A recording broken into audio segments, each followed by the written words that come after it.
This beautiful painting presents several problems in its condition. It really needs some important attention. The old linen is no longer doing its function.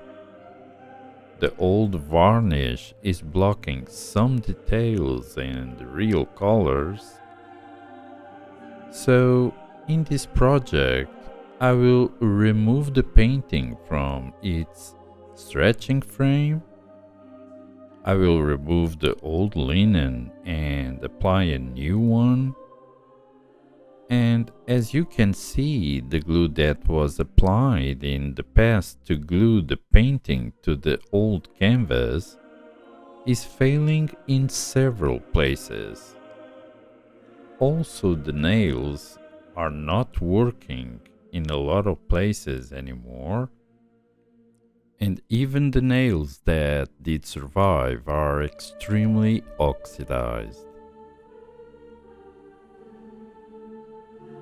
And it's visible that the age and time did pass by this painting. There is grime and there are also several fissures in the paint.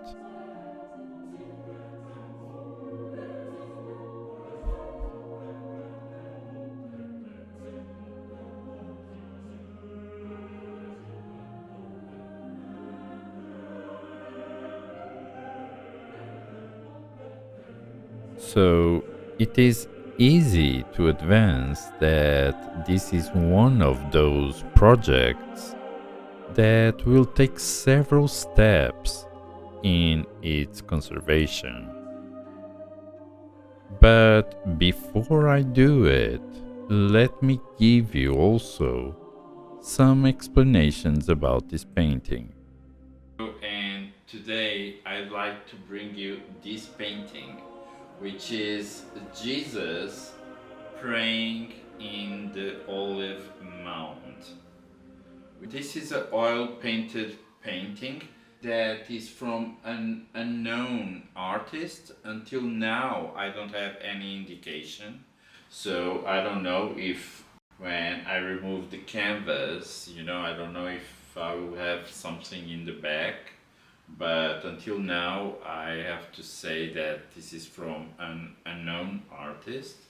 And it does have some structural issues. The canvas is already coming out of the linen there. There are several situations here that need to be taken care on the retouching phase. Also here we do have several issues. It was already in the past linen in an old other canvas. We do have a very old and a little bit burned varnish that did change also the colors. But I will have to take care when I'm going to be doing the conservation and the restoration. And I'd like to explain you some of the symbols and iconography that it's present in this painting. There are several kinds of painting. There are the portraits, there are the landscapes, and there are also paintings that are more descriptive. So they are more a narrative, which is the case of this painting. This painting is telling us a story. So it's interesting that we can qualify this painting as a narrative painting. So a narrative painting is a painting that can tell us about a story. It narrates some kind of event or some kind of action. To be in this narrative format, a painting must have some of specific details, such as an action, a space, a time, a subject, and a plot. So in this case, the action is Jesus praying. And Jesus is praying in a space that is the Olive Mount, in a time that by the dramatic dark environment we can tell that is night, during the night. This space, the Mount of Olives, was known as a place of praying. In the Mountain of Olives, Jesus was here reunited with his disciples. So this is the evening and the night before the day he's going to be crucified and betrayed. And in according with the Holy Scriptures, Jesus, in anticipation to his arrest and betrayal, Jesus goes back to the Mountain of Olives in order to pray for one last time. And because he knows what is coming, when he's praying, he speaks with his Father, God. My Father, if it's possible, may this cup be taken from me, yet not as I will, but as you will. And the cup that Jesus refers is the suffering that he knows he's about to endure. By saying this, Jesus reveals and expresses and shows the natural human desire of avoid pain and suffering. In this painting we do have this angel that is coming to comfort Jesus in this very difficult hour, and as you can see, the angel is holding a cup. So this angel that is offering the cup to Jesus is an image, is a symbol that makes a bridge between what Jesus just asked to his Father, God, and the fact of the mission that is given to Jesus. And in fact, Jesus accomplishes his mission, even knowing that drinking that cup of suffering did have a very bitter end. Sometimes there is another question that may arise, that is the fact why so many paintings with religious themes. It is important to remember that the Bible was always a very strong and important fount of inspiration for the artists. So on those antique times, people didn't know how to read. And since the church on those times did have a very strong and powerful influence in the control of the society, the paintings, the images, the draws, that was the way that the church had to pass the message to all. There is another interesting and very important symbol here in this painting, which is this olive branch here. The olive branch was a sign of peace, and normally the perpetual peace is always indicated by an olive branch. So this is a small explanation of the iconography that is present in this painting. So now I invite you to come with me in the process of conservation and restoration of this painting. Before I start the conservation process, I would like to suggest you that if you are curious about angels and demons in the art painting, you can check some affiliate links I leave you in the description below in this video.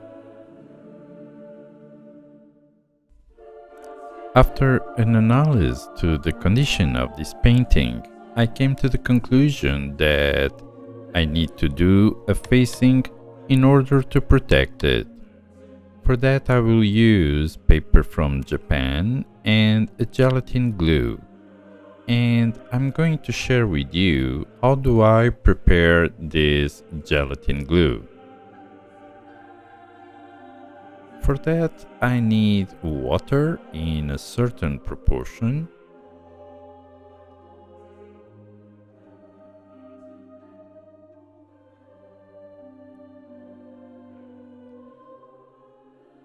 I need a certain quantity of gelatin that I do have in powder.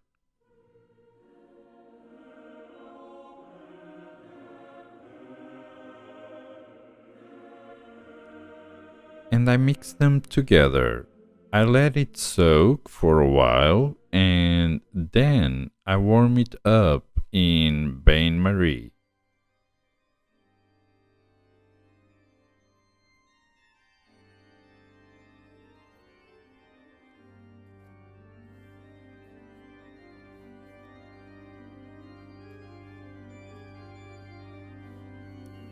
The gelatin will dissolve and it's ready.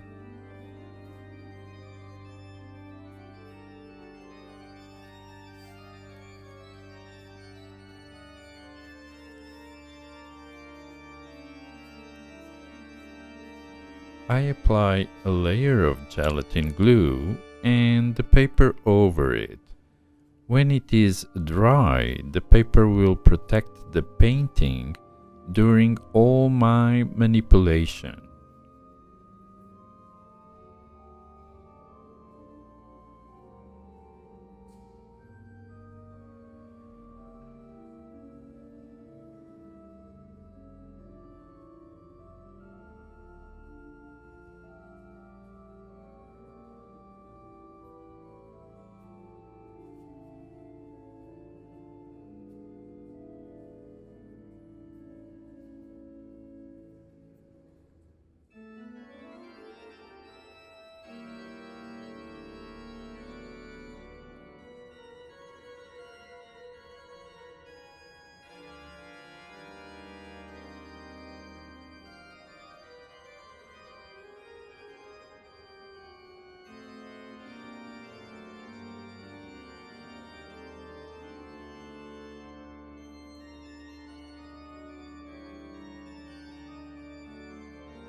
The facing is now dry and complete. Now I can pass to the next step, which is taking the canvas out of the stretching frame.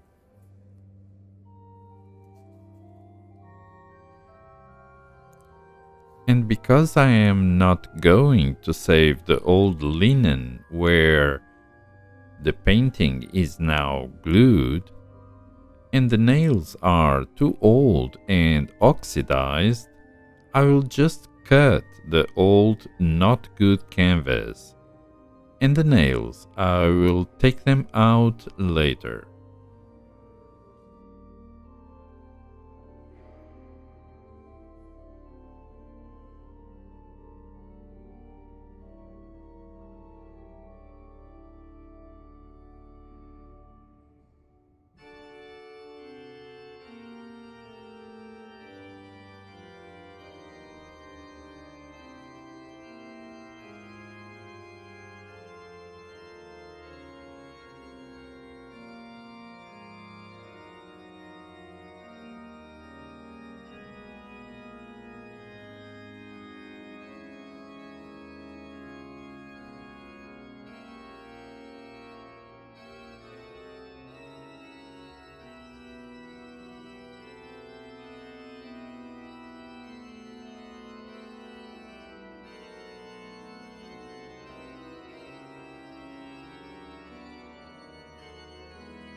And now comes that part that always surprised me because of the amount of dirt that a back of a painting can hold. And this one is no exception. There is a lot, not only in the frame but also in the canvas. Before I said I will not save this old canvas, but in fact I will. It can be necessary that in the future, if there is the need of a small piece of this same weight canvas, I can use it in the restoration of another future project. So it is a good policy to keep this canvas. I'm sure it will be useful one day.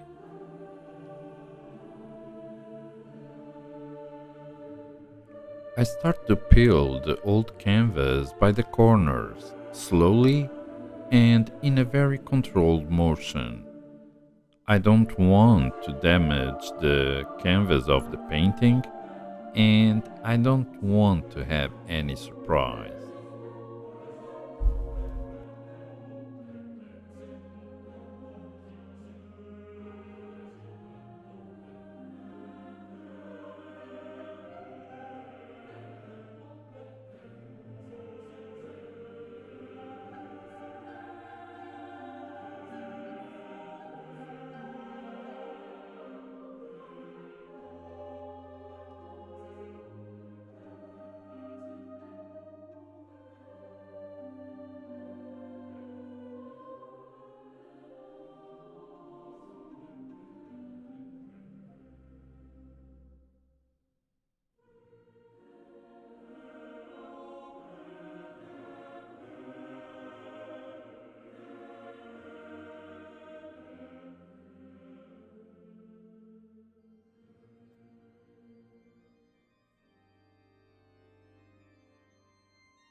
With the help of a blade of a scalpel, I have to scratch the whole back of the painting. I do this in order to remove the old residues of the old adhesive that was used in the past. And this is a process that takes time, so I am glad that I am a bit patient. Not always, but when doing this, I have to.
The old adhesive, that I suppose was some kind of rabbit skin glue, was totally removed, and the back of the painting is clean and can receive the new adhesive.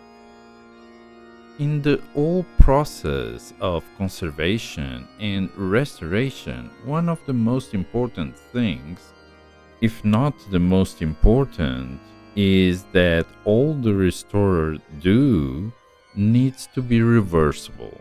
So, if in the future another restorer needs to undo what I did, he can.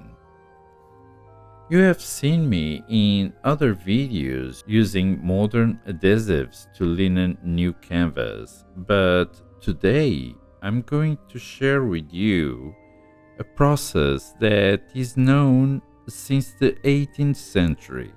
It is a much more classic way to linen a new canvas, but nowadays it's still very much in use, especially in more classic scenarios.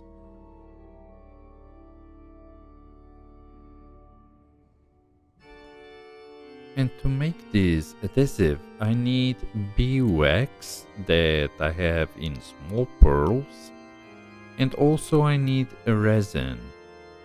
And I will add also a small amount of another resin to add some flexibility.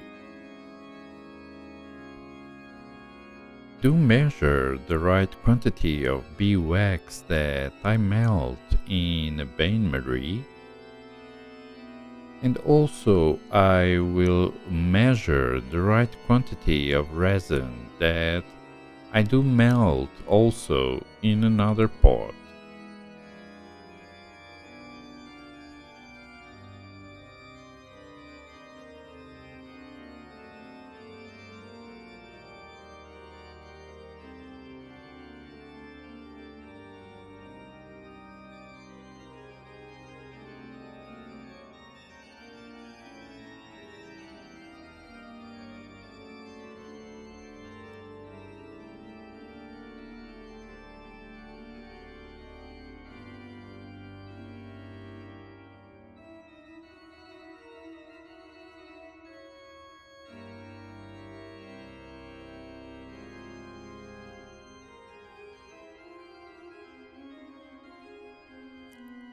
I control all the time the melting point of the resin and the beeswax, and when they are totally melt, I can start mixing them together. I add the beeswax to the resin and I mix.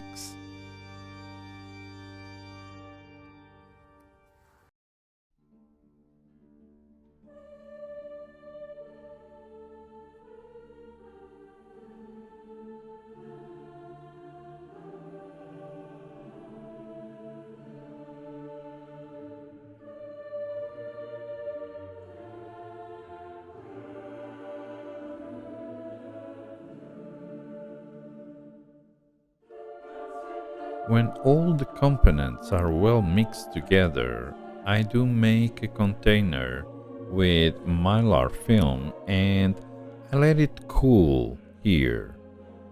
When it's almost totally solid again, I draw squares, and this is a practical way to make small portions that I can use in quantity that I need for different projects.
So this is the adhesive that I'm using here. First, I do apply on the back of the painting. and after I apply also on the back of the new canvas.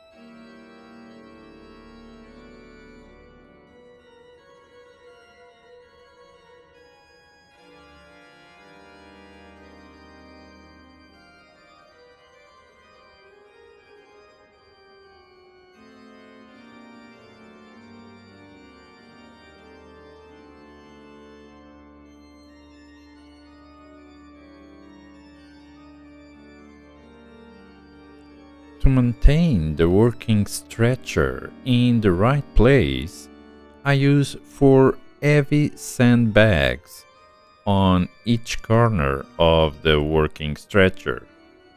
This will prevent any undesired movement. And I start to apply the same adhesive on the back of the new canvas.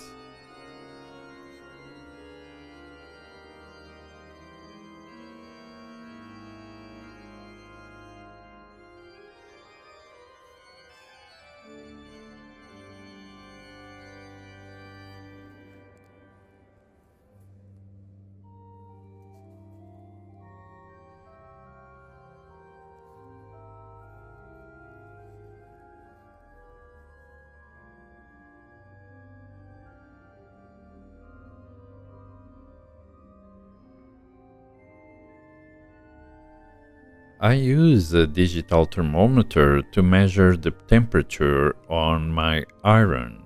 I will have to melt the wax at a certain temperature. And the technique is that I must start from the center to the borders. This way, any air bubble is pushed out to the outside of the painting.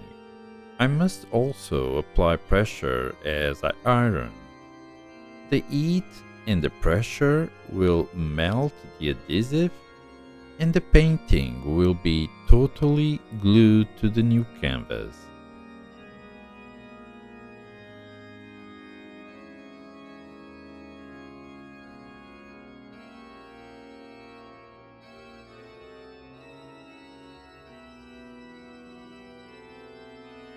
In order you don't miss my next video, where I continue this project, make sure you subscribe to the channel. I suggest you to watch this video here or this one here. And until then, I see you on the next video.